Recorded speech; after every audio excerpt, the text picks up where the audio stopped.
One, Oh wait, two, well, I'm three. recording. Mic check 1 2. Mic check 1 2. Mic check 1 2. There we go. Can you hear All us? right, we are there. We are live. This is A&M. Welcome. You are listening to the number one anime and manga podcast in the world. Even if we're not there yet, I'm gonna speak it into existence. There you go. How you doing today? Before we get into this chapter, how you doing today? I'm tired. Tired? Okay. I feel Yeah, you. I've been editing that. I've been editing the draft stuff, trying to make it creative. There we go.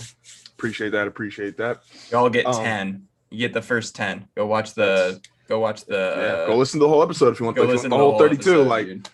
now we were laughing about it yesterday because there's niggas who do mock drafts, but for like 3 or 4 rounds, and I'm like, y'all got too much time. Like, nobody care anything. I personally, and like, hold on, how many people are in this? Is it just me? It's just me. Starting up, yeah, probably just you in the live stream. Yeah.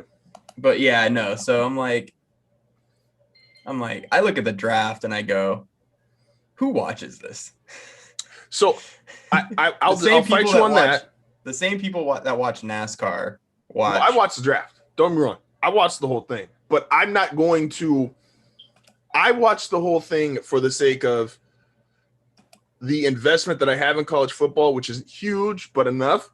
And 2, I'm invested in what Denver's doing pretty much the entirety of the draft, especially because, in particular with Denver's got just a history of drafting guys late and them doing well. Like when they won the Super Bowl in 97 and 98, they had 1 first-round pick on their team, and that was John Elway.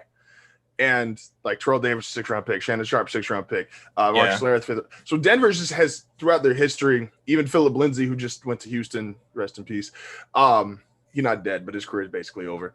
He went to Houston. Like he was undrafted. So like Denver's scouting department is literally like the best part of their team. Okay. And so I'm interested and I'm invested for that. But this ain't the sports podcast. It's not what we hear. This is Anime and Manga Day. We're gonna cut that out. I've been trying, and I'm really glad because let me say this and not sound stupid. Ready for this? Oda has, over the last couple of chapters, and why I've started off a lot of these episodes with Attack on Titan, even though the anime isn't over for a couple weeks, is because Oda's put me in a weird spot. And it's a spot I'm not sure I've ever been in. I've been a proponent of wanting more fight scenes in One Piece just because we have a lot of big guys, and I would like to see certain matchups. Yeah. But it does when you try to come in here every week and give like a breakdown or analysis. Oda normally just floods you with so much information. You could talk about a single chapter for hours. We've done it. Yeah. When Oda's ramped up the fighting, and I would argue exclude Marineford because that is an arc solely dedicated to fighting. I don't know if we've ever had this much fighting in this amount of time in One Piece. So we've come in here a lot of the last couple episodes or last couple chapters, and it's like we're almost just reacting to like 1 or 2 pages because that's really all you gave us as far as new information. Yeah. And there's just we've talked about, is Luffy strong enough to be an emperor, or is he number 5? Is he stronger than Zoro? Like we've just done power rankings with him basically the last month. And it was starting to happen again this week. And I was reading the chapter. I try to read it knowing, all right, I got to talk about this. What am I looking for? And about halfway through it, I'm kind of like, damn, what am I looking for? I'm like, all right, so we get another fight, Killer versus Hawkins. We get Kid is off to maybe go fight Big Mom. At least that's what his intention is. I'm like, all right, that's another fight. Okay, I think Kid gets whooped by Big Mom. All right, how do I talk about that? We don't know. and I'm looking here, and it's like, oh, you got Usopp and Nami, and they're trying to get into the action, and they're beating off the fucking dinosaur guy, and I'm like, oh fuck, okay, well Usopp and Nami, they're not big players in terms of fights. I'm like, fuck, Oda, I've asked for this forever, but like now I don't just want fights. And then we got saved because there is a one-liner that I think flips One Piece on its head. Okay. And I feel kind of stupid that I think we've been tricked into it, so I don't feel as bad. All right. But it's the page with Big Mom. And it's the interaction with her and the girl, and her just, she goes back to quote unquote memory loss, which I'm no longer sure if I'm calling it memory loss or if she's just like. No, it's not memory loss. She just personality. Not split. She just likes Otama. No, what's her? Yeah, Otama. Yeah. Yeah, she's just being a mother, like being motherly, according to Prometheus. Yeah. Which is just odd because we haven't seen her be very motherly. But it's fine. There you go.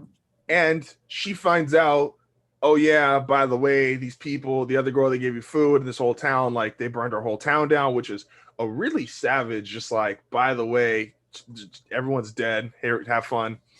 They killed everyone. And she's like, and she tells it's like, oh yeah, it was Kaido's allies. I'm not sure if in translation that's supposed to be his allies or his men. Regardless, someone affiliated with Kaido. I thought it was his bed. That's what I thought too, but I think they said allies. At least Kaido's followers did that. Okay. So followers burned down, killed everybody, and Big Mom starts to tweak. And then the poor dinosaur guy who thought, this is my moment. I'm about to fuck. I found Usopp. I found Nami. Like, these are the weak people. Oh, I'm about to kill. Gets fuck a soul, fuck a devil fruit. These are my big ass hands, and take it. Oh, and yeah, he gets Conqueror's punched.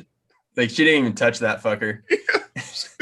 Like, laid the fuck out.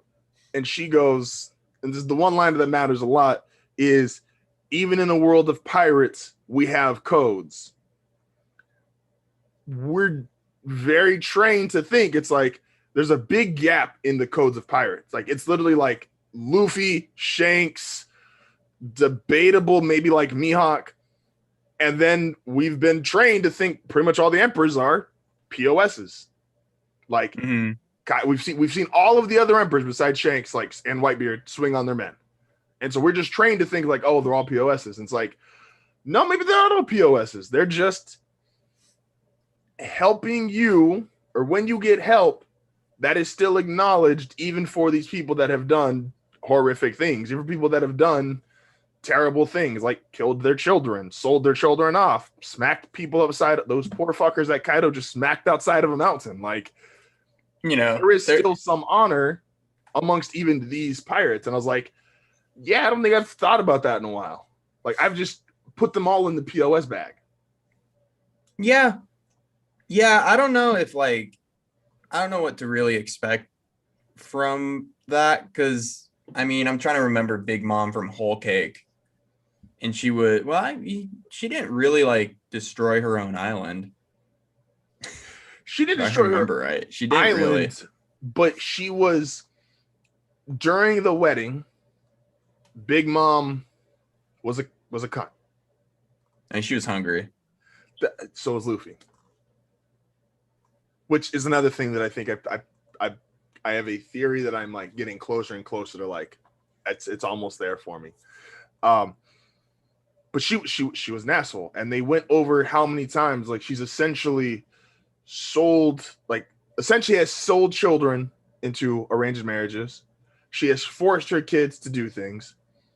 And even the way Katakuri was shown to be is, it's kind of like, this is the guy that all of the kids look up to in an admiring way. Everybody just kind of looks up to Big Mom as like, well, I'm just scared of that bitch.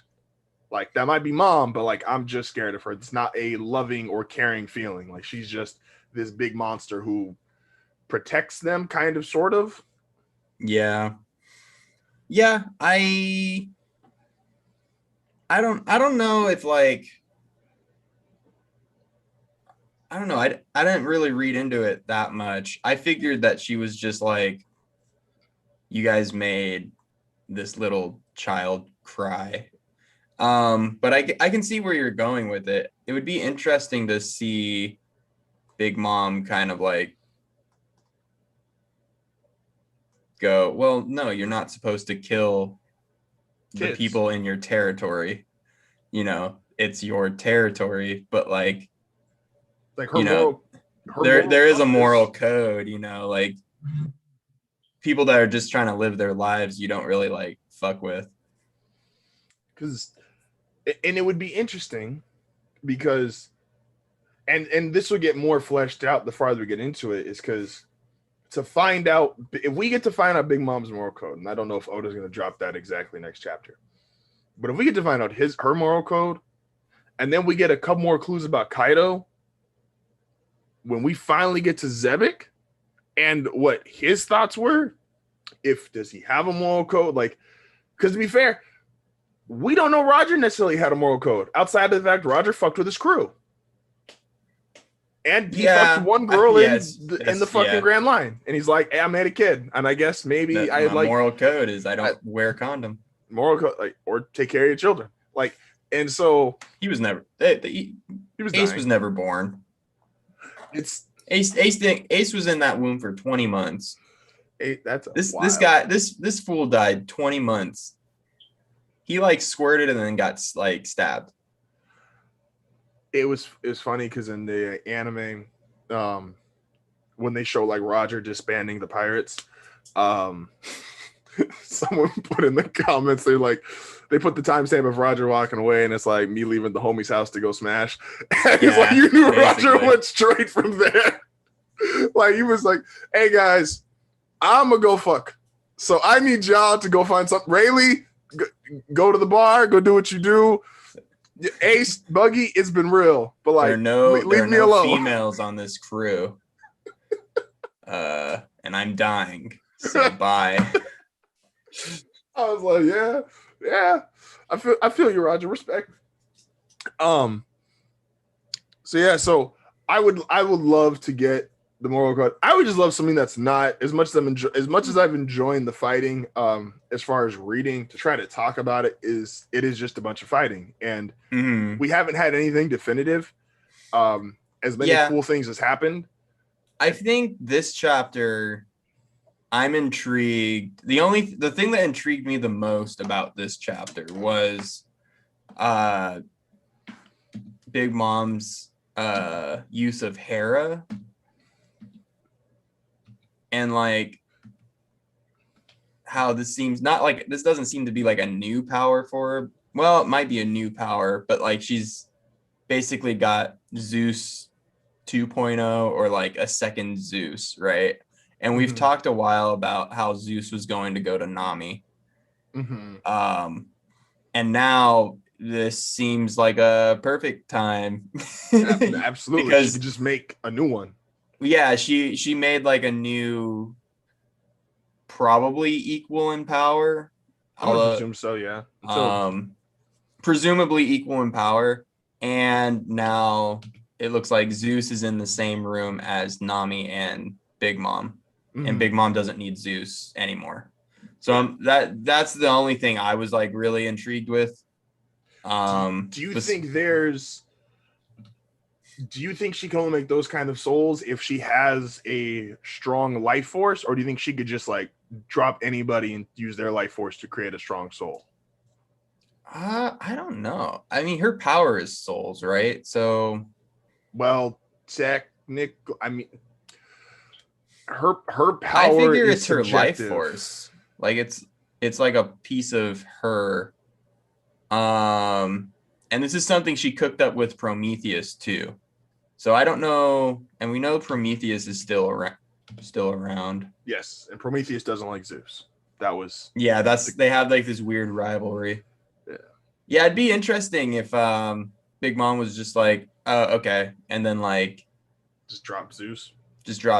Yeah, it means her power worked kind of similar to the final bad guy in Bleach, where his whole thing was based off of his whole power. He was so powerful, he was able to leave like residual energy like years, like a decade after his death.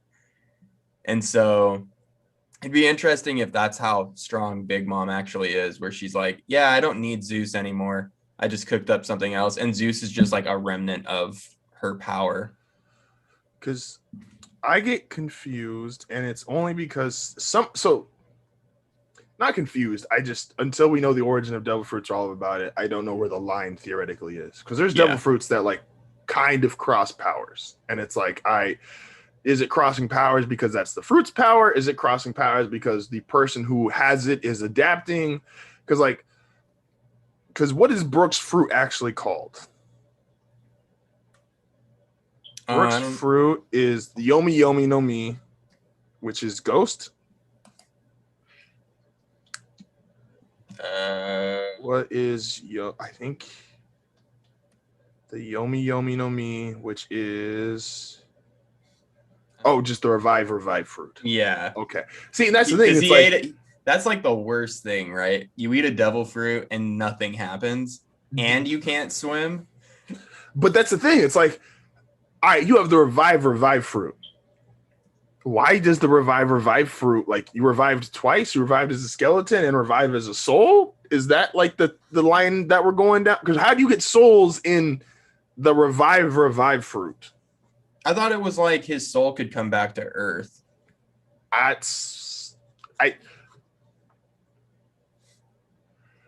Yes, but that's I guess not the point where I'm going here. Is I'm saying it's like, where do you draw, like, and like I said, we need more actual concrete info about the devil fruits. It's like, because even Luffy's is kind of weird. It's like, homie's made of rubber, and so because he's made of rubber, it's like, okay, he could, like, Gear 2, right, was the first example. It's like, oh, I can shoot blood really fast because I'm rubber and my veins won't pop like a normal human being. I'm like, okay, I could buy that.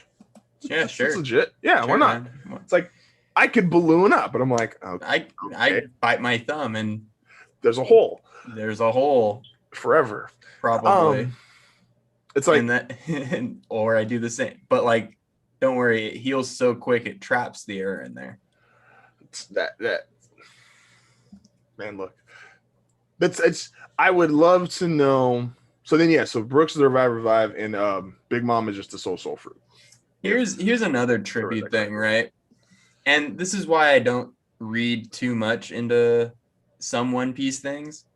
Luffy's Gear 3, he gets a big fist, right? Mm-hmm. Yeah, real cool. Massive fist. It's the bone.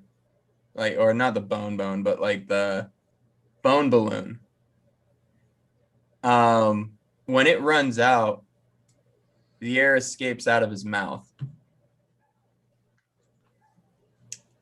Do your bones, are your bones connected to your lungs?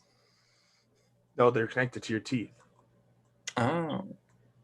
See, if they're connected to your teeth, that's why it just all comes out of his mouth. So you're saying there's there's a hole in Luffy's mouth. A very large one. And also, like, your teeth are like, this is why we don't read into it. Yeah, this is why we don't read too much into some of these things. I just read an interesting thing online, is that, like, someone, I guess there's a big theory going around that Big Mom dies during this arc, and Nami gets her fruit because she can't inherit Zeus unless she has her fruit. And I'm like, I don't need Nami to have the soul fruit. I just don't. And I'm not, and I said this last week, I'm not the biggest Nami fan. Sorry to anybody listening. I'm not. Deal with it. Just not a Nami fan. Justin hates women. Yes, clearly. So then, so let's get to a fighting point. And then I have a non-One Piece topic that I think is interesting. Okay. So, yes or no, when we get back to Kaido and Luffy, Kaido is on the ground. Okay. Wait, is that a question? That is a question. Or is that an observation? It's kind of it's a half-assed question. It's quite, I know the answer, so it's like, but for the sake of conversation, is Kaido to you on the ground?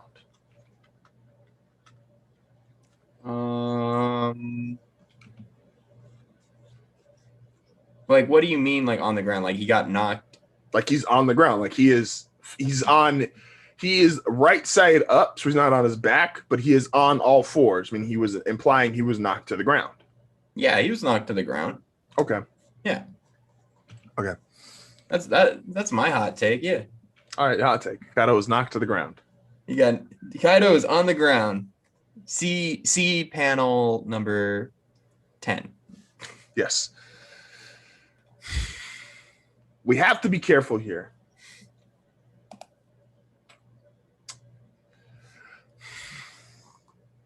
As a reader, Okay. not just as a fan, but as a reader, how strong would you be comfortable with Luffy being at the end of this arc? Oh, as the strong as we I if he beats Kaido in a 1v1, I'm fine with it. You don't think that's too fast? No. We're on chapter 1011.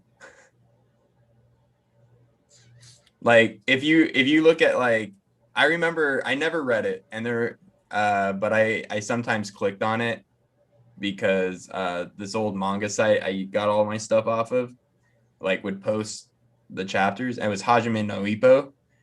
And I think I clicked on 1030 because fuck it, why not? I'm not gonna read this. What is Little Mac doing today?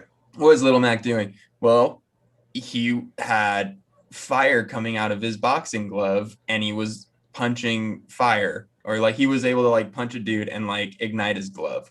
And I went, okay, yeah. At 1038, yeah, you better be like Oh, you know, like there comes a certain point where I'm like, yeah, just do it. It's not too soon. Not at all. Here's why. I think I've mentioned it on like another podcast, but I'm totally cool with it because there are so many other facets to One Piece than how strong Luffy is. Like the Void Century and Devil Fruits and the Will of D and et cetera, et cetera, et cetera, you know. I think Kaido's power stems from hockey for the most part and just having an insane amount of like hockey. So if Luffy is able to like beat Kaido and prove that like, oh yeah, he's like that level, now we can focus on Devil Fruits because theoretically Luffy's next power up would be an awakened Devil Fruit, whatever that looks like. So, I mean, is he at the top of the? Is Luffy the strongest thing this south of Mary Joie? On this, I think that made sense in my head. I don't know if it actually made sense. And I consider Mary Joie to be like in the sky. It's like the heavenly land. So it's like I just in this area in the New World. Is that what you're trying to say? Essentially, yeah. Would that make him number one?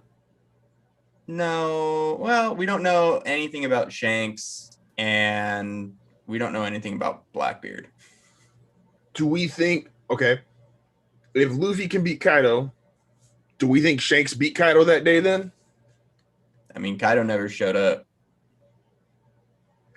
But we've always had the hypothetical draw. It's always been a hypothetical draw. It's not a hypothetical. He never showed up. So Shanks just booped his ass. I couldn't tell you, but I know Kaido was on the way, and Shanks met Kaido halfway, and then Shanks showed up. So, and Shanks is on that list of people that Kaido is like, oh, this guy reminds me of him. So I mean, I like the idea that maybe Luffy barely beats Kaido, right? Mm-hmm. We also are assuming that like Big Mom isn't stronger than Kaido. We're just assuming. I'd say it's fair to say. Well, we've never seen Big Mom. Like we've seen Big Mom go all out when she was like hungry, and you know, she's a monster, but she referenced Kaido as a monster. So going off the One Piece logic that I've got 1,000 chapters to build on, she thinks Kaido's a monster. Yeah, but Kaido's never called her a monster. in that same vein, yeah, but I feel like Kaido's arrogant as fuck. Oh, agreed. In that same vein, Luffy beat Lucci, and even Luffy was like, "Oh my god, I'm not fighting that guy." Shit, Lucci's here. I'm not fighting him. No, absolutely. Yeah, and that's like you can have like the respect, but that respect has almost always been shown. Like I believe Kaido's arrogant, yes, but that means Kaido would be the first character we've ever had that's just flat out like, nah, I'm not giving you no kind of respect, especially because Kaido's given respect to Luffy. Like this chapter, like the last 2 chapters, homie keeps looking at him and goes, yo, this nigga keeps on smiling at me. This nigga, like, does he not know who the fuck I am? Or like, he just happy get like, we just whooping each other's ass and he's just having a fucking blast. All right. So for Kaido to not at least acknowledge in some way, shape, or form the Big Mom, he would be the first character in the what we're at 2009, 2010, 2011. 2011. So in 1,011 chapters, he'd be the first person to be like, nah, I don't give respect, but just to this bitch. So I'm presuming that's my logic for saying Big Mom is not as strong as Kaido, but I don't think it's by much. I don't think any of these. I talk shit, but I don't think any of these are by much. And so it's when we do the power scales, like, yes, I think Blackbeard's the weakest of the emperors, but that doesn't mean that Blackbeard does not wash 99.9% of the rest of the world. So when Blackbeard's doing his thing, like, let me just phrase that. No. Yeah, I just don't need to add to it. Blackbeard would be the 5th strongest emperor. He washes everybody that's not an emperor. Okay. That's Kid, that's Lot, like, do whatever else you want. He's washing all of them. I just don't think he beats Shanks, Luffy, Kaido, or Big Mom. But we don't know. We genuinely don't know. We don't know. This is all opinion. We don't know much about One Piece if we keep it a buck. What we do know is that the world government considers Kaido to be the strongest man in the world. Yes. So I think the repercussions of Luffy sneaking that win and the world government going, oh, we got to figure out a way to take him out, and them going, hey, Straw Hat Luffy is the strongest pirate. He beat Kaido. He's the strongest crew. And now you have every pirate trying to go after Luffy, just like what they did with the Emperor thing. But I don't think people go after him, though. That's the problem. No one went after Whitebeard. No one went after Whitebeard, but that doesn't mean Whitebeard's crew wasn't challenged by, like, glory hunting pirates, And Luffy has this thing where he doesn't look intimidating. No, correct. He is the least intimidating his of all. His crew doesn't look intimidating, That's not Jinbei's the most intimidating looking one. I'm still of the mindset that, like, Luffy and, like, this fight might just end in a draw, and then Cypher Pole will come in and, like, start finishing people off. I agree with that. Now, my one thing is, and I think this would be kind of cool, and I don't know if we go here, but this would be cool. Big Mom, let's say Big Mom gets taken out, right? Not taken out as far as she dies, but let's say she gets taken out of the picture. She gets stuck fighting Kid or the remnant or whoever else is left that's able to fight, and they're all fighting Big Mom. Cool. Yeah. Luffy and Kaido are clearly enjoying this fight, and a very one of the most shonen characteristics ever is like you beat someone up and then y'all become friends. Just happens a lot. Luffy's big fight from the last arc is him and Katakuri, and there is now not friends, but a mutual respect between those two. Yeah. So if Luffy and Kaido both fight and it's to a draw, and then Cypher Pole comes in, I think they defend each other, and I don't think Cypher Pole gets either of those kills. Because even if they're worn down, like, fam, suck my dick, it's still us. Especially there's major players in this arc and in this current battle who aren't fatigued. Like, King has not seriously engaged anyone to our knowledge. Yeah, exactly. Sanji is still essentially like, Sanji's got no major damage. Like, he's MIA right now. We don't know where Sanji went. Correct, but I don't think the homegirl that was beating the shit out of him. Like, I don't think she actually beat the shit out of him. No. Remember, Robin's fighting her, and Sanji No, left. correct. But she was wailing on Sanji to get Sanji to call Robin. Oh, but yeah. I just don't think that was like legit damage for Sanji. I'm like, Yeah. Sanji's don't fight girls, but he is like, homegirl didn't really hurt him. Sanji was like, "Oh man, if you keep hitting me, I have to turn my hockey off because you're gonna hurt yourself." Yeah, like so I wouldn't want that. He's relatively unscathed. King is unscathed. I can't speak for Jack and Queen. They've obviously been more in the fight. Fucking Chopper's fighting Queen. Fuck it. Yeah. So I think I say all that before I keep rambling. I don't think Cypher Pool. I'm less on these Cypher Pools taking someone out, which is why I think Oda has pulled back certain characters, specifically Sanji and King. I think Cypher Pole needs to do something. They're there after all. Like they need to. They need to be. Like they have to have a purpose for being there. Cypher Pole being at Whole Cake, like that purpose was to basically get the word out that Luffy was at Emperor level that might to be the world or something, like that was Cypher Pole's purpose with that. And then I'm like they can't do the same thing again with Cypher Pole. Like not arc back to back, like I need to be scared of CP0. Like, yeah, cool. Luffy beats the shit out of Kaido and is now quote unquote top of the food chain. Why do I care about CP0? So there needs to be a reason. Like maybe they do become friends and they do come in and finish off Kaido and Luffy goes, "You killed my friend." And we all know what's going to happen in that situation. That's also a funny thing. Never mind. What if at the end of this arc, CP0 doesn't fight, but we find out CP0 was the guards? The guards? The guards at Mary Joie that we were told are way above admirals. I might be okay. Nah, I wouldn't be okay with that. I might be okay with that. I feel like because what that would be as like an intro point to it or a segue point to it is like, if you fight Kaido and you win, the next area that we're going to go into, and I'm presuming there are still a couple more islands, even if the islands aren't full arcs or the very short arcs like Zoe. You're heading towards and trending towards having to go to Mary Joie at some point, like very soon here. Yeah, and that could essentially be like CP0 is the segue, and we just talked about it last week in terms of fandom.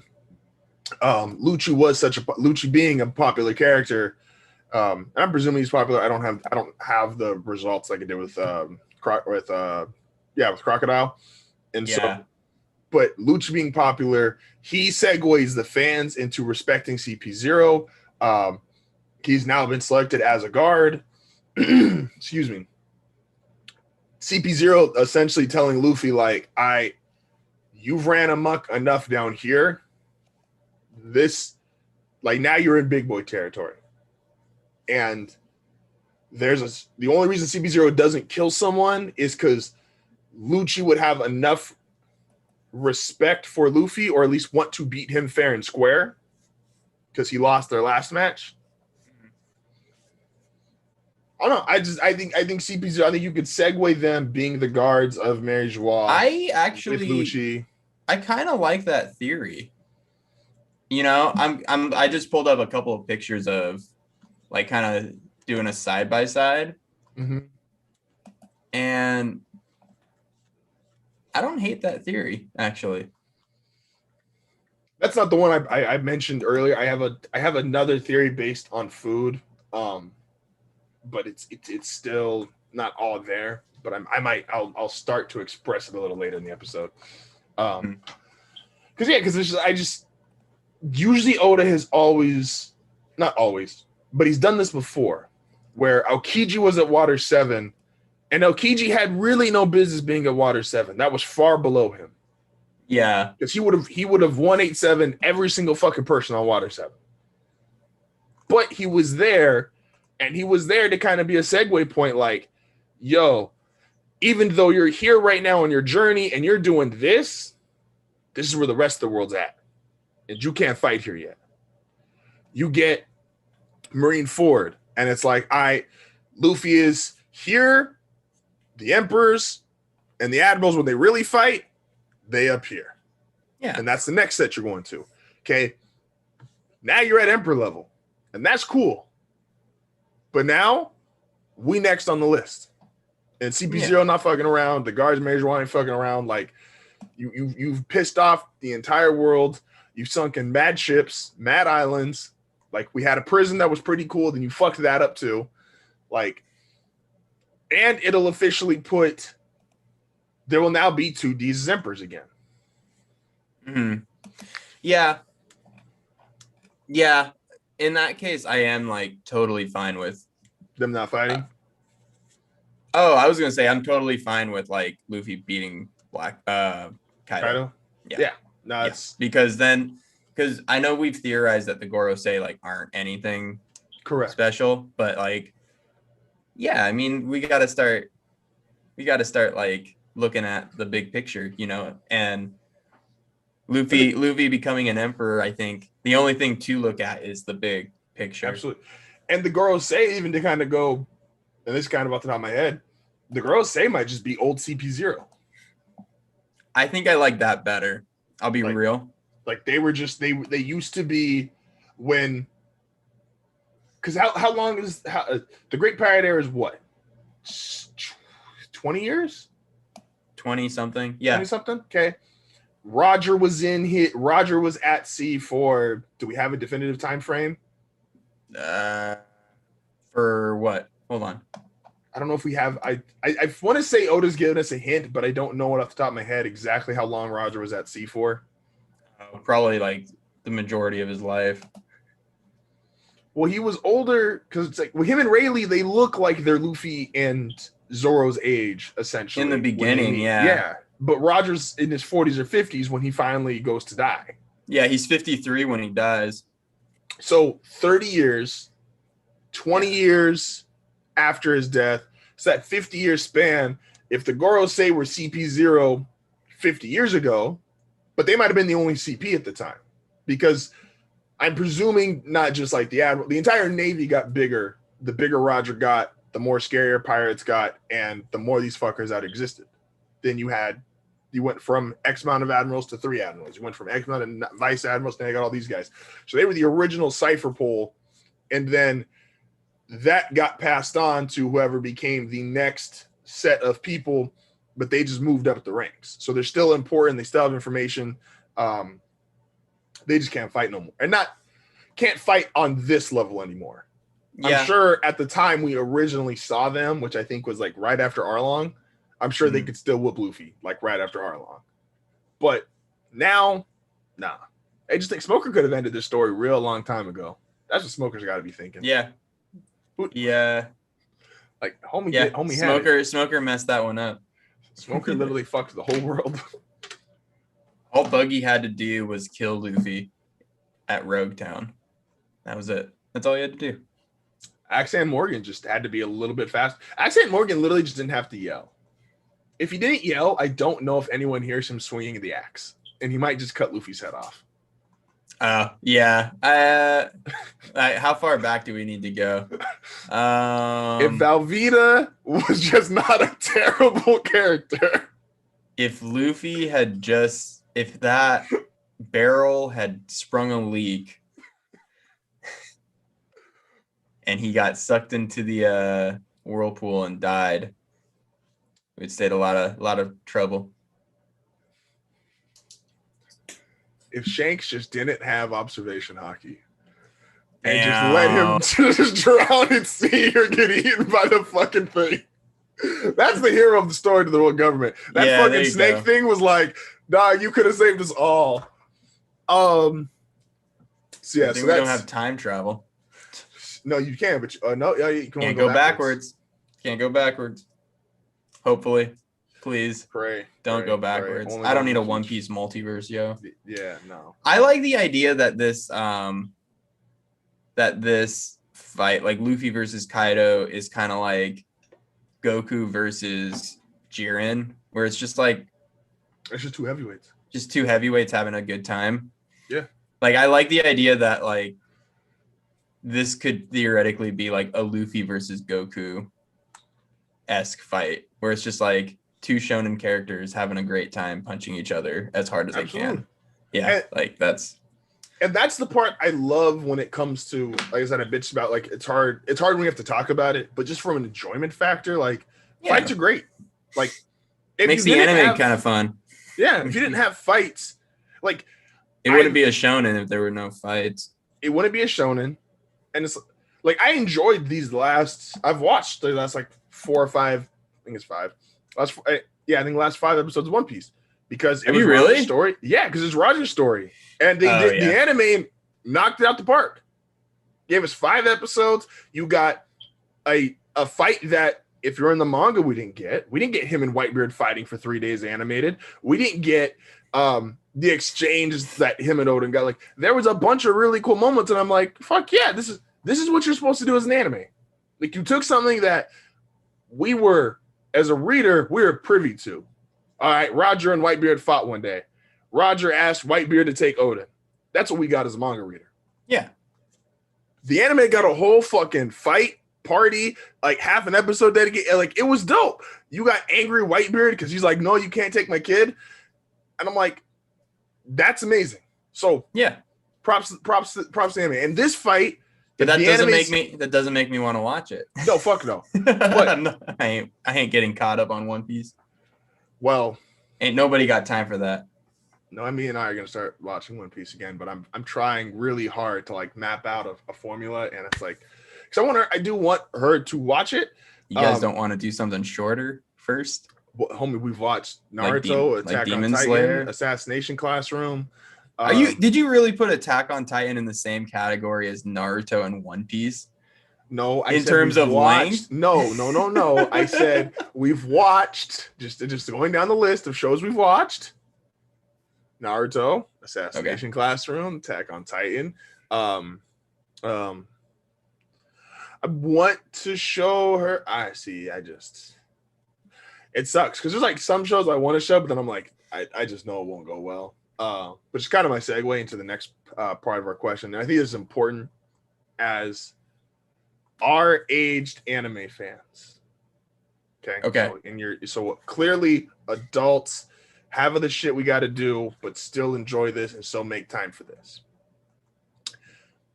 How do you introduce someone to anime that's never watched anime before? This could be a significant other, a friend, family member. What is your way that you've done it in the past, and what's your way that you would recommend?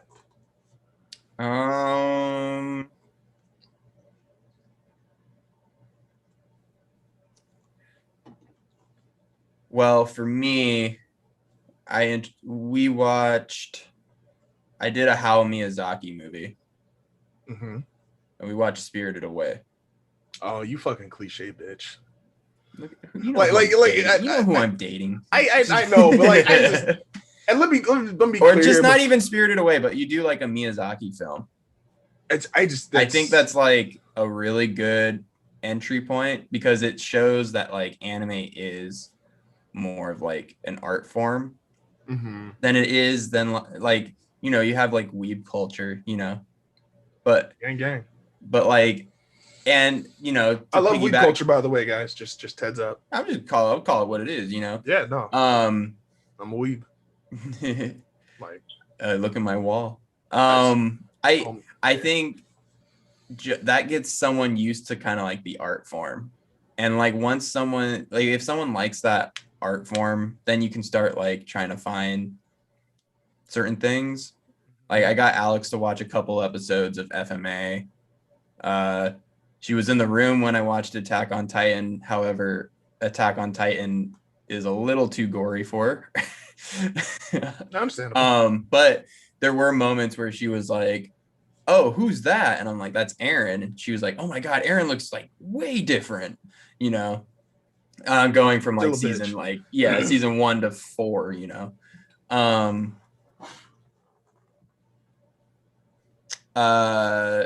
Did she like Spirited Away? Is that who you showed Spirited Away to? Yeah.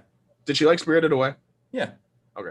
Now, and don't get me wrong, Spirited Away is one of those things that like you can't deny its place in history. You can't deny that it's great. There's a lot of things about Spirited Away that are amazing.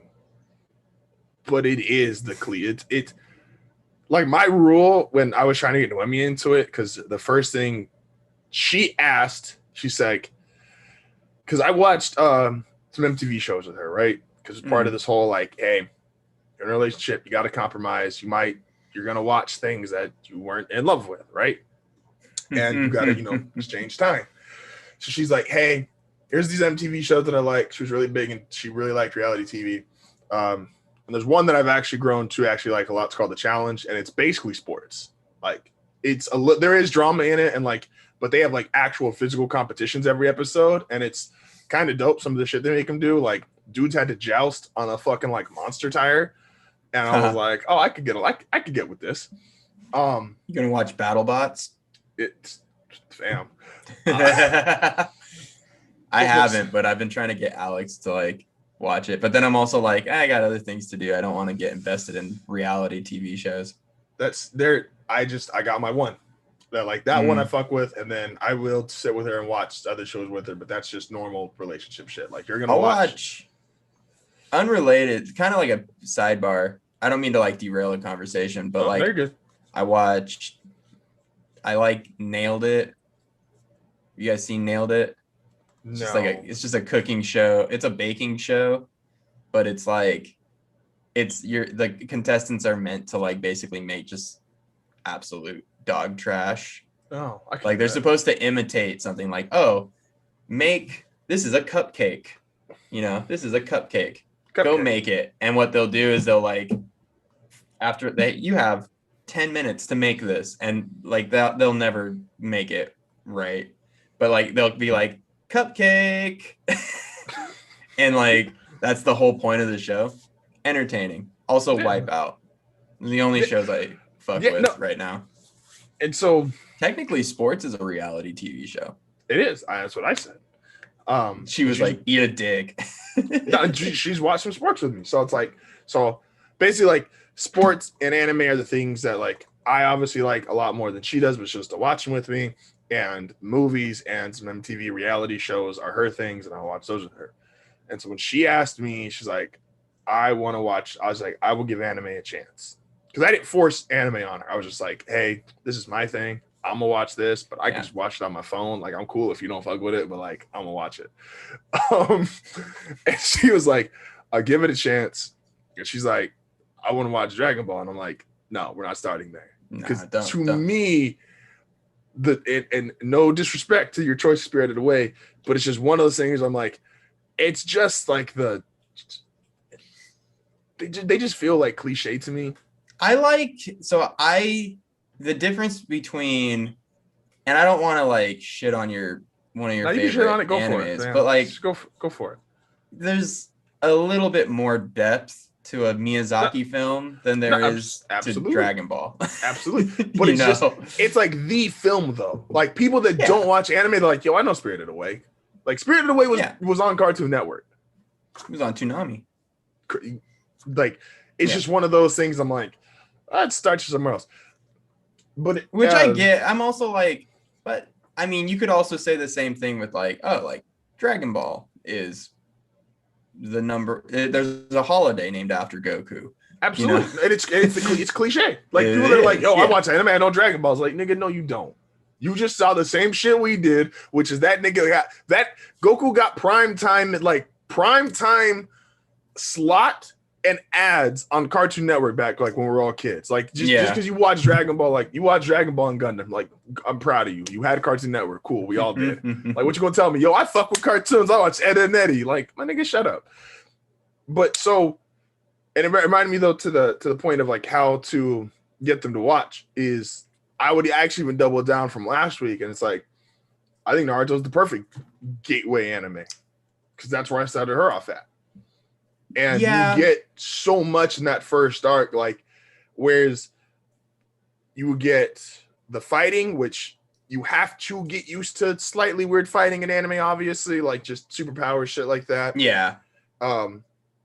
you get some character development, and you get the payoff. And you get really quick payoff in Naruto. Like she was taken back by Naruto's speech to Zabuza. It's like, yo, why are you a dick just because you're strong? Like blah blah blah blah. Like everyone heard the speech, and like that made her go like, okay, I'm in. Like this made me feel a way. Like I'm gonna watch this. Yeah. But I do think it is hard's not the word. I don't want this to be kind of like a general conversation. Like when you're trying, if you're someone who's into anime and it's something that obviously is, I don't think it's niche, but it is definitely different than just like a normal form of entertainment. Especially stigmas around it, especially for our age group. Yeah. I think it's far easier to get off now because I think some people just like to say they're into anime just to say they're into anime. And that's how some of these shows get ratings and views. And I'm like, y'all really don't like The Edible Kitchen. No one can convince me. The food that eats food, like that's not a real show.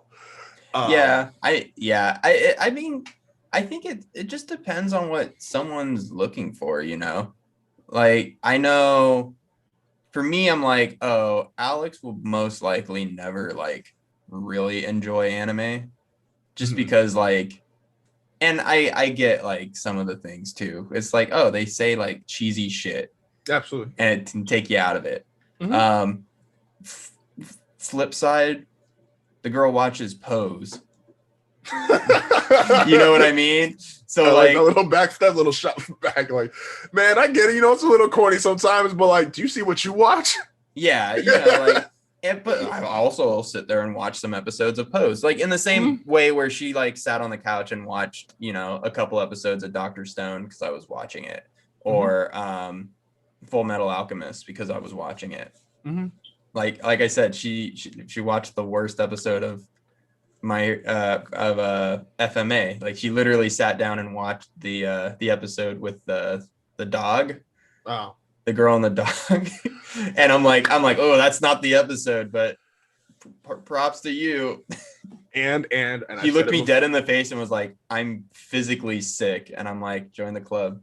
And that episode, and I've said it before here, that episode ain't as bad as everybody makes it out to be, but the rest of y'all ain't ready for that conversation. Because homie, and I've only seen X amount of FMA, but like homie dying in the telephone booth with the picture of his daughter and wife is significantly a bigger and sadder moment than, I'm sorry, we've all seen the meme of Chimera Dog Girl. Like just well, yeah. So they're two deaths that you're just like, fuck. Like, and they happen within like the first 11 episodes. So it's like, oh, that's the kind of show we're playing with. All right, cool. Also, I'm in the middle of the final arc for that, and I'm like, this is too easy to binge because this final arc is so good. See, I like to the point where you've never made it that far, I think. I haven't. But I'm like the final arc of FMA, I think, kicks all the other cheesiness that there is in that show. Because even in my older age, I'm like watching it and I'm like, okay, they drag their asses on the ground a bit. Like I can say that from an objective point of view. I'm like, the pacing's a little slow. You take a shot every time they say they want to get their bodies back. You'll be drunk. Gosh. You'll be drunk by like die. You'll need to be revived by the end of the fucking show. I'll need a fucking philosopher's stone to survive, like come back. But there is definitely a moment that they go that it picks up and like you just don't, and that's the final arc. It's fantastic. Toadsworth, if you want to watch it, have fun. I've tried so many times at FMA. I just one of those things. I don't know if I'll ever do it. I've tried for a while and it's just not my thing. Yeah. Shout out to FMA though. Naomi might like it. She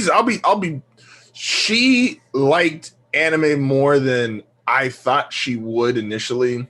And I'm obviously going to get to specific shows. I'm not gonna I'm not showing her like any of my 90s shit. Like I'm probably not showing her. Like, I'll probably never show her Yu Yu Hakusho. I'll probably never show her Kenshin. I'll probably never show. You could show her the Kenshin copycat and do Demon Slayer. That's. So you guys can watch it. If you binge it, we can go see the movie in theaters right now. That movie just did numbers. It's the highest grossing film in Japan. Yeah, that movie did numbers. Like, of all time. And they did that in the middle of a pandemic. Was Japan still in a pandemic? They had just opened up their theater. Damn. So, you know, like...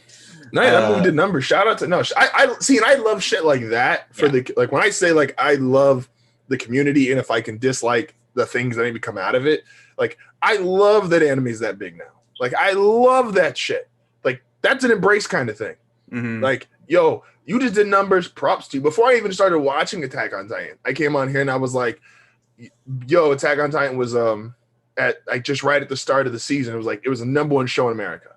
And I was like, that's fucking dope.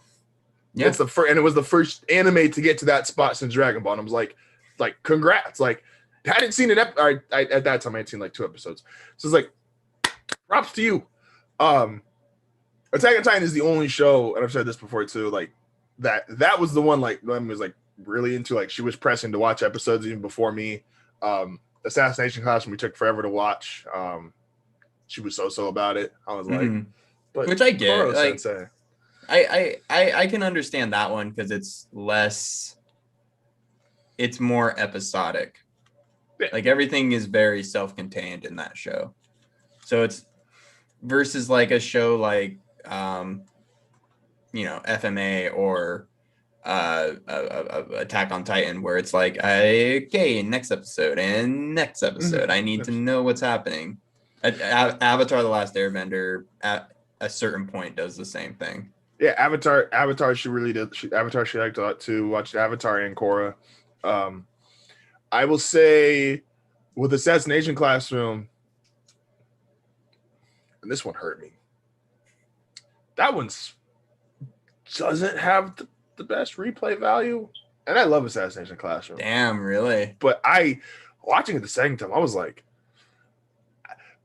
obviously season 2 is really, really strong because you get the Reaper, you get better attempts at actually getting like Koro Sensei, and then you get the whole dilemma of it's like 10 episodes to go, and it's like, oh fuck, is he gonna die? And you're like, as a viewer, you're like, shit, I could see an outcome where like he gets to live, especially once you get his backstory, and then I could see the outcome where it's like, once you get the backstory, that flips it too. It's like, fuck, so he doesn't have to do this, and so since he doesn't have to do this, he could stay alive. Like, that's cool.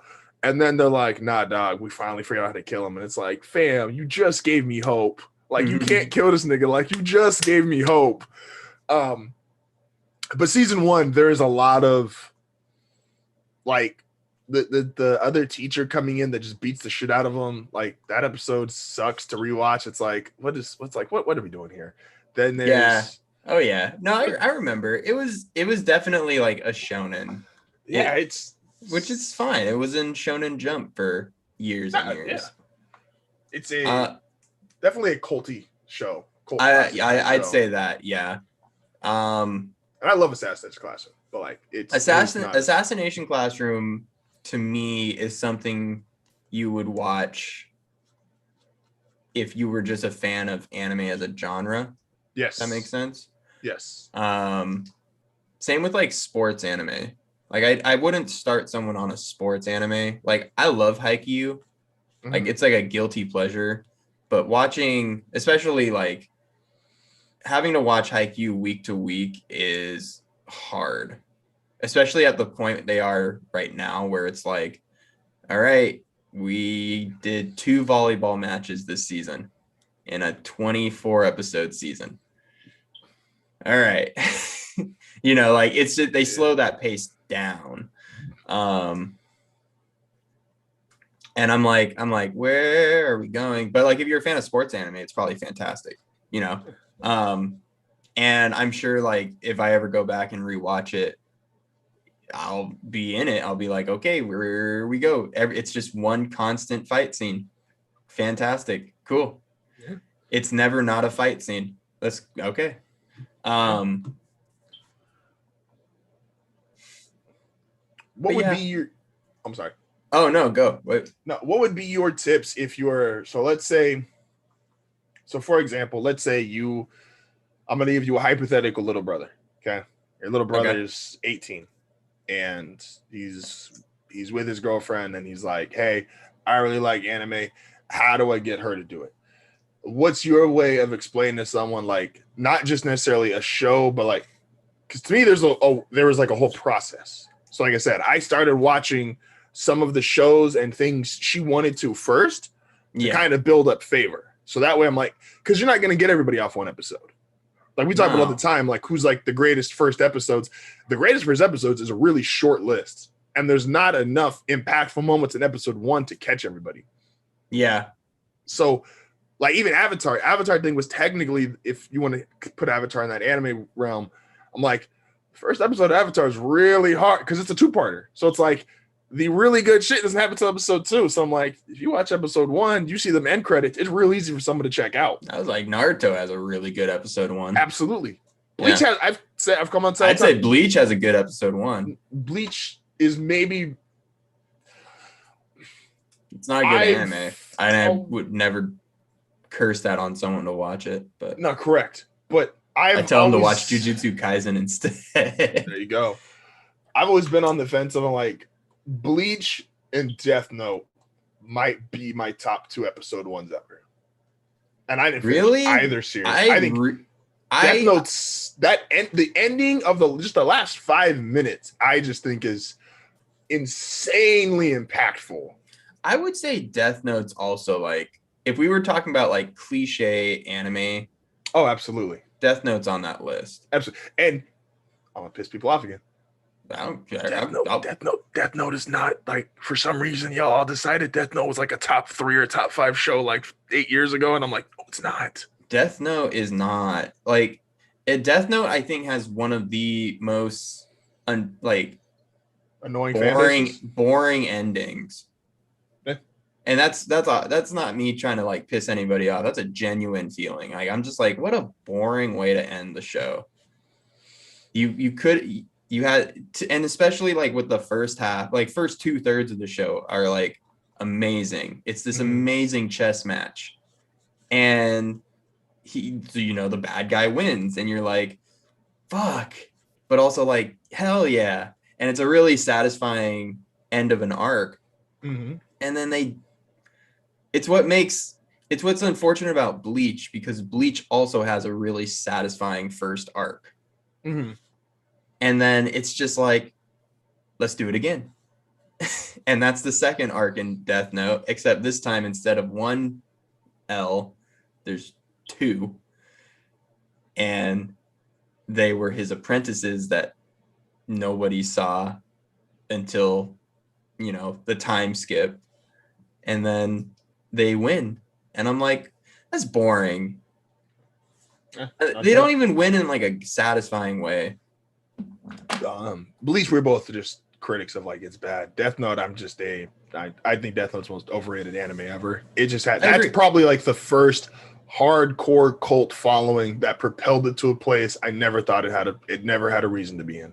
Yeah. I think if I was like it, I think Goofy is a really like fun thing. I don't think enough people watch like sitcoms and comedies anymore. Mm-hmm. And so if you can get an anime that's like kind of goofy, and like, I think that's a really good in. It all depends on the girl, or guy, or whoever your significant other is, whoever you're trying to get into it. Like if they want something goofy, like that's why I like Full Metal Alchemist. Like the story's like amazing, but there's also like goofiness to it. Yeah, and like you sit there and you go, okay, like even as a 27-year-old, I'm still fucking laughing at some of the goofy moments in FMA. Yeah. Like they don't eat, I see them coming and I'm like, you know what? That short joke landed this time. I really thought that was really funny. Okay. But, like the goofy moments in Dr. Stone, I think are probably some of my favorite because it's just like, oh, like I'm gonna do this sciencey thing, but at the end of the day, it's such a bonkers fucking concept too. Like everything just seems so goofy, and I'm like cool with that. Oh yeah. Or watch Jujutsu Kaisen, bitch. One day maybe. Zoomer humor. Zoomer meets millennials. You obviously have to take into consideration who you're showing it to. Yeah.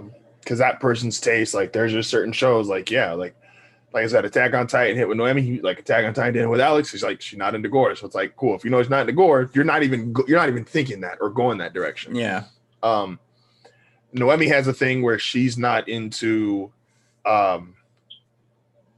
really. This is a really weird way to phrase this, but if there's like a very visual, representation of like Satan or the devil, she's kind of like, I'm good.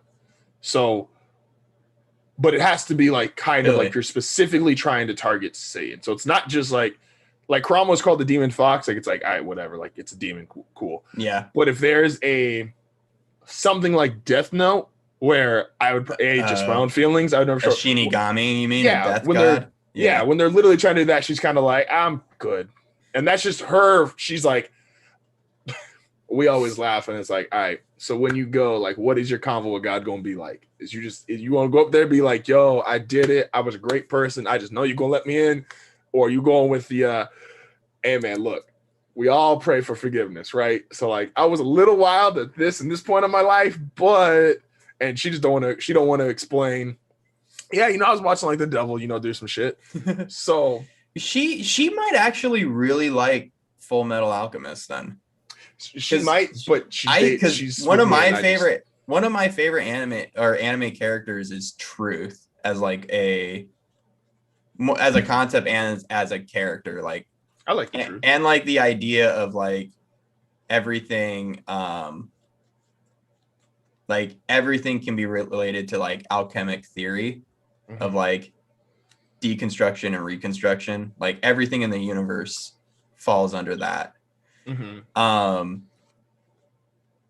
I'm like, she might actually dig that. Not and FMA is one of those like I said, I'm the problem with FMA in this house. Just start at episode 2, because I feel like episode 1 spoils a lot of shit. Damn. Like I genuinely think that episode 2 you get the Elric backstory, and I think that's a fantastic way to start something.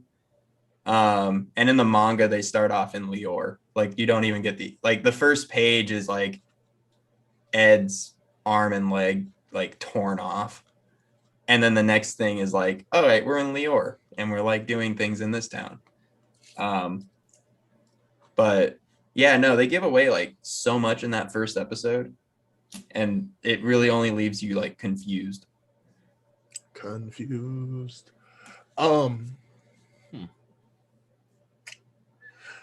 is I'm just not there with it. Go watch Demon Slayer. Fuck you. You'll like it. Oh, before we wrap up though, how far are you in My Hero? So that's actually an announcement for heading into next week is literally tonight is when I get to start. Like we have we're very weird and we do a lot of shit on schedule, and so I have an hour of binge reading time tonight. Ooh. So I am going, that's why I asked for the link the other day, and I was like, yo, send me a link because I already know when I'll be able to do it. It's similar to like 2 weeks ago when I was able to binge read Attack on Titan. Is like I planned out like when am I gonna have binge reading time, and just the way my brain works and what helps me the most with trying to make sure I get everything done is I got to schedule that shit. Yeah. So tonight will be a huge night for binge reading for My Hero. As I said, right now, essentially, I'm probably a little past, but my memory's just really bad about it, is essentially I'm at Overhaul's loss. I know I've seen a couple episodes past that. Okay. I know I've seen when he gets jumped on the ambulance and he loses his arms, but that's such a dope thing animated. Yeah, and it's It, but I'm like like, the manga doesn't do that part justice. I didn't realize that his arms were disintegrated and he got blown up. Like Yeah. I was like, you actually feel like he gets neutered. yeah. And so it's like I'm somewhere around there, but if I've seen another episode or two past that, I don't remember them very well. So I'm Yeah. pretty much reading wise, I'm starting at Overhaul or at You want me to Overhaul's give you Loss. the like chapter? If you know the exact chapter, that'd be dope. I can check it because I got the books, and then I can just like Just text me. yeah. So yeah, so it's introducing to anime. Couple more. So each week, essentially, I want to get into like learning how to pass anime on and different things you got to encounter. Excluding the fan base, I don't think you ever really have to deep dive into fan bases of anime. And half the time, I don't like the fan bases of most anime. I hate fan bases in general, dude. There are people that are like really mad at how Falcon and the Winter Soldier ended, and I'm like, that's just because you can't handle a fucking black lead, you fucking racist. And so That's my hot take. Fuck them. No, that's my thing is like, it's not a settling thing, but it's like for people that bitch about endings or people that bitch about this character story going this way or blah, blah, blah, you have to, and we'll end on this. You have to have some context of what are you dealing with. If you watch a children's movie, there are certain things you should expect in that children's movie. Like, no, someone's not going to come in and shoot everyone. Sorry, that's not how this goes. Yeah. If you're watching a Disney movie, you can kind of see in that first scene, it's like, oh, I can pick out who's going to die here. Like, because you got to have one tragic death in a Disney movie. Oh, is it the mom? Is it the dad? Is it both? Is it the brother? Is it the kid? Probably not the kid. Probably not the kid. But there's just certain things you should expect and then kind of base your opinions off of that. When I came in here and it's like so for the Attack on Titan and people that bitch about it, is like, y'all bitch because you've never seen other endings. Like, that's all I got for you. And I'm not even saying you gotta love it. You don't gotta love it. That's your personal choice, and you're right. You either gonna love it, hate it, like it, be indifferent about it, whatever. But you just have no context, and so you wanted the rated R ending from a kid show. And I'm not saying Attack on Titan's not a kid show, but watch the spoilers here, buddy. No, I'm using the example. That's why I brought up the kid show. I got you. It's like if you're not gonna get in a kid show, someone come shoot up the room. Yeah. Attack on Titan's if Attack on Titan was a kid show, I want to redo my fucking movie ratings. What is PG and what's not? TVMA, more like TVG. Yeah.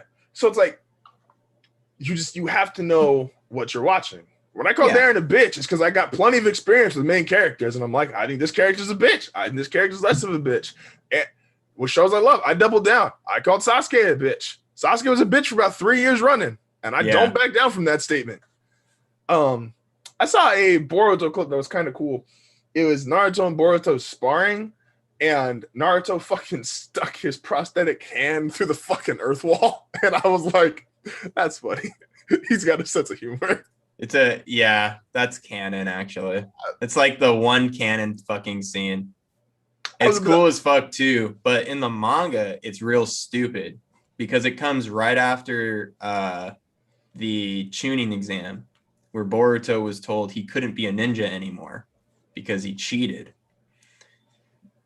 And then like 3 chapters later, Naruto cheats in a sparring match with Boruto.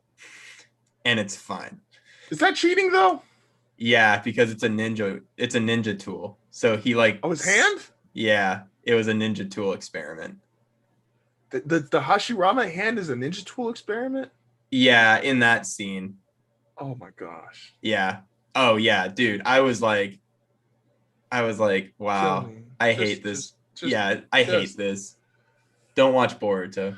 That's definitely not the intro. It might be if you're into slice of life ninjas. Sure, watch Boruto, or don't. Please don't. I don't even like now that Kawaki's in the anime too. I'm also like, I don't care, dude. I don't want to watch. It's not worth. I'll just read it.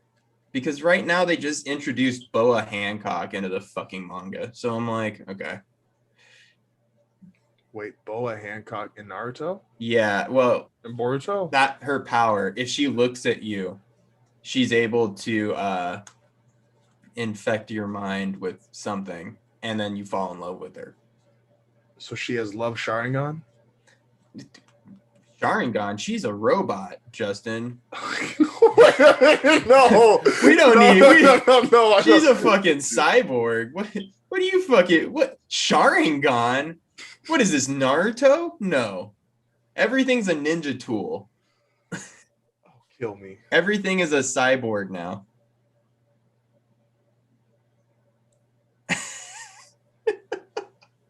It's a hot take. Take a deep breath.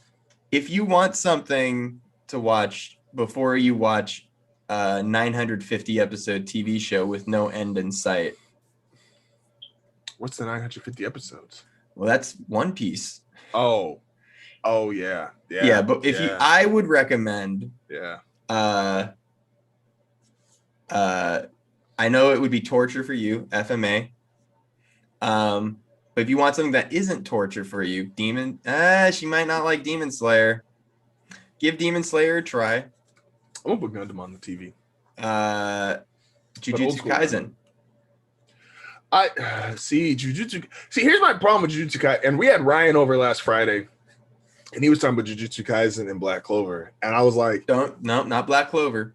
well, that's the thing though. But I'm like, and I've said this before, is like, and I told Ryan, I was like, you're exactly who Black Clover was made for. Yeah, Black Clover wasn't made for me. I got Naruto. You get Black Clover. Like, I got Bleach. Yeah. When I told him, it's like, you don't got to justify it to me. I understand completely why you love it. My grandma watches a bunch of black and white movies because that's what she grew up on. And she loved, like, those were her classics. Yeah. So, like, yeah, that's who they were made for. You enjoy them.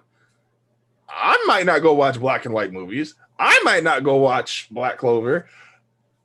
You have a ball. But that doesn't mean there aren't like good black and white movies. Correct. And it don't mean the Black and Clover don't got good things, don't got good episodes, got good characters. I wouldn't do Black Clover because from what I watched, you'd hate it because I hated it. And I figure if I hated it, you probably wouldn't like it. Hey, no, that makes you sound like Jake. Don't say that. No, that makes me sound like Jake. You kidding me? Jake said keep watching it.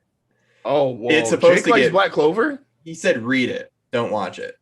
But that's such. But can we stop that cop out too? Because like that. Because that's my One Piece justification. No. Correct. But you have to actually justify it. Yeah. Don't give me this. Oh, well, if you read it, like, motherfucker, we're 100 episodes in. When you told me, oh, just read it, we were at where you were 4 fucking months ago in the manga. Like, it never got better. Don't just say, oh, well, you want to talk about, like, hating fan bases. That's the most snobby bullshit thing anime fans say. Just read the manga. No, motherfucker, because it still sucks. I want to fucking watch something. Like, and if the content's bad, this is what, like I said, justify it. One Piece, we know the content's good. The animation is subpar at times, and they use very little of the source material. That's why the anime sucks. Yeah. When you give me a chapter full of shit in One Piece, and then in the anime episode, I get about 3 pages. And I get the same fucking chapter in the anime instead of 2 chapters. It's like, yeah. Because I just said this 10 minutes ago or 15 minutes ago, when they use the Roger is a bad example because that was expanded, but there's an episode during Dressrosa. Yeah, Luffy just walks out to the arena. That's the episode. Like, homie does not fight. He starts the episode walking out. He ends the episode walking out. And then there's another episode where they threw 3+ chapters into it, and this is like the introduction. This is the first time we got to see towards the end of it, and you get to see Big Mom and everything's popping off. Like, yeah, those are amazing. My favorite was like, it was like one of the first episodes in Dressrosa, and it was half a chapter of content in one episode. Like, they literally ended it with, It was when they introduced Fujitori. Mhm. And like there's a whole thing with like Fujitori like sinking the bar into the ground or something. And that's one chapter. Yeah. And the episode ends with Fujitori putting his hand on his sword. And I went, this page, we got maybe 10 pages of content in this one episode. Yeah. When good anime is usually 2 chapters. And that's my hot take. 2 chapters at least in an episode. Excluding, if you're not doing a monthly, yes. Yeah. If you're a monthly, even a monthly, dude. I was like keeping track of the like what chapter Attack on Titan was like when an episode aired and like what was going on. Like, dude, they were putting like about 2 chapters into every episode.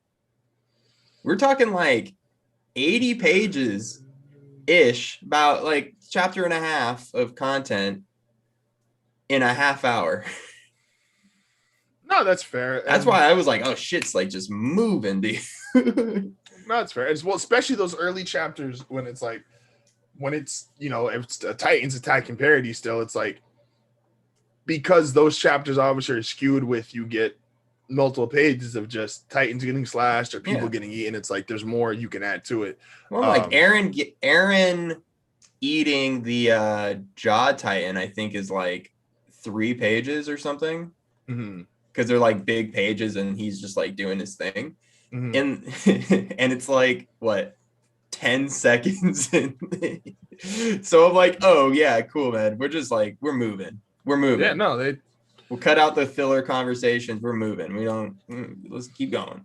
But that's why weekly anime is just better than, like, that's the thing that's like, and I don't begrudge anybody that start like, for especially the longer running series, like there wasn't enough money or enough proven content to say like, oh yeah, this would work. Mm-hmm. Like our examples were, it was like Dragon Ball was popping, Gundam had a little bit of a run, Toonami was trying, Naruto got off to a hot start, but like all that shit was weekly. It was get out as fast as you can and you'll worry about when you catch up later. Dude. Yeah, it's so unfortunate that that's the way.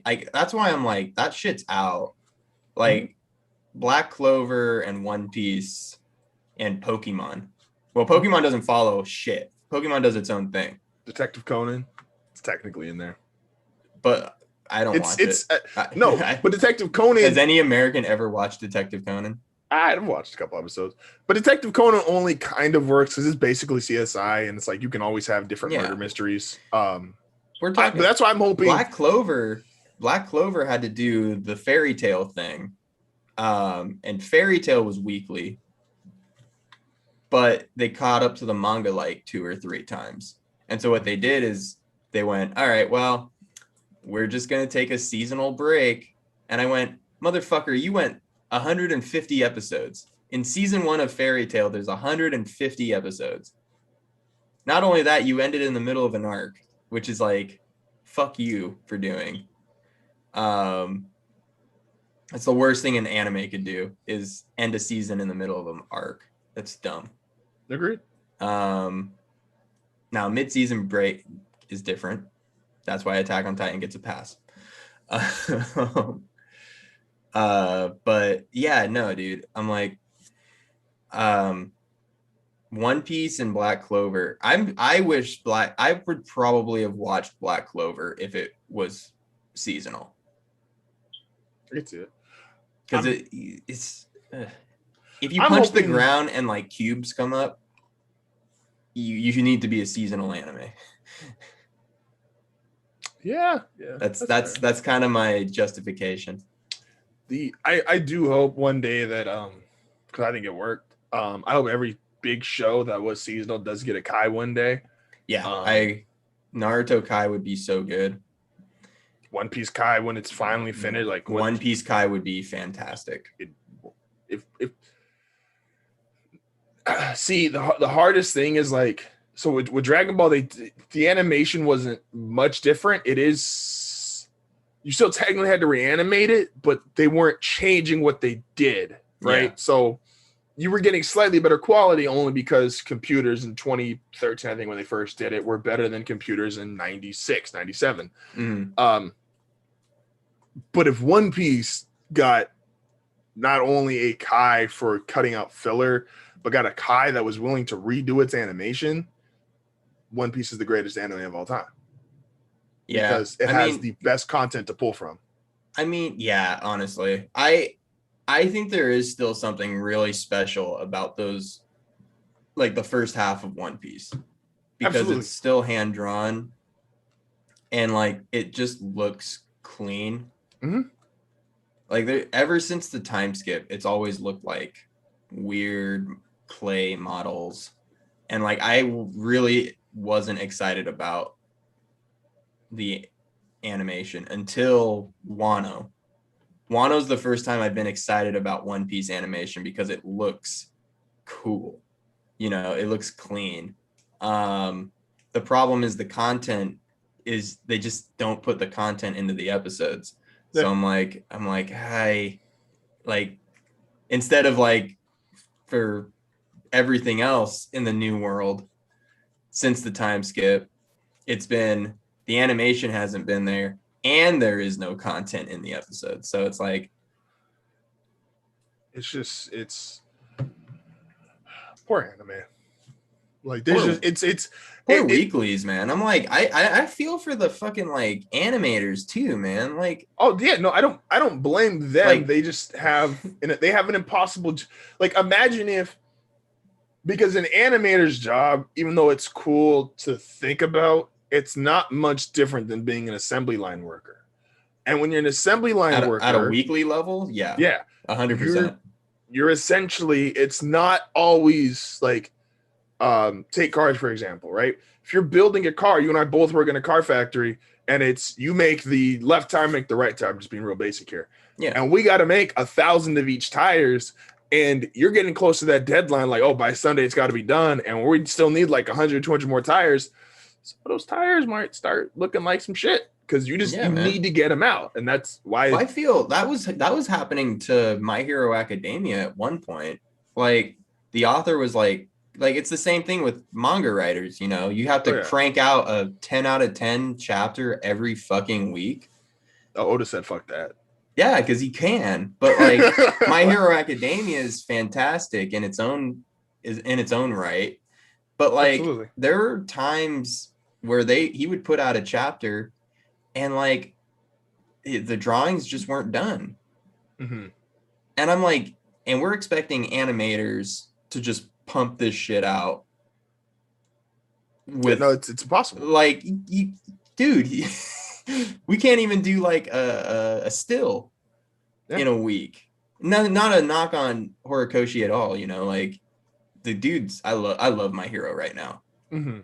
Like I'm ecstatic because My Hero and One Piece are at the top of their game right now.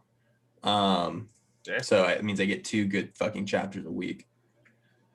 But yeah, man, crack the whip. You can only crack the whip so much. Oh, absolutely. And then at the end of the day, like we're the ones who kind of suffer. We suffer, but worst case, we go online and we start bitching about it.